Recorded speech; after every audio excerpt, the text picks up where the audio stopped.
Getting denied for a mortgage is one of the most discouraging moments a home buyer can experience. You had a plan, you were excited, and then everything stopped. But here's what I need you to hear right now.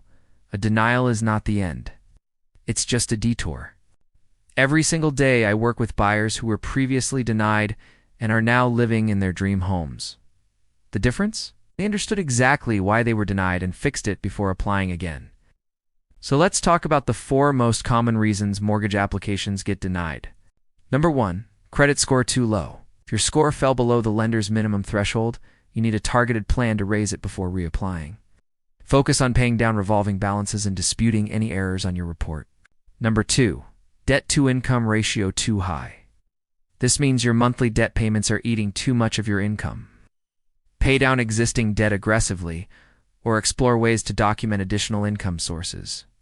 Number 3, insufficient down payment or reserves.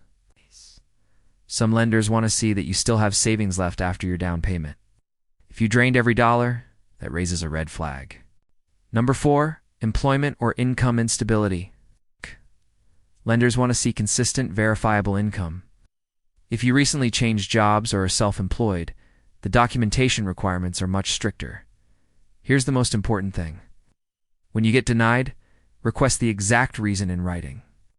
You are legally entitled to that information, and it becomes your roadmap for getting approved next time. I help buyers turn denials into approvals every week. Call me and let's build your comeback plan together. Subscribe because a denial is just the beginning of a better story.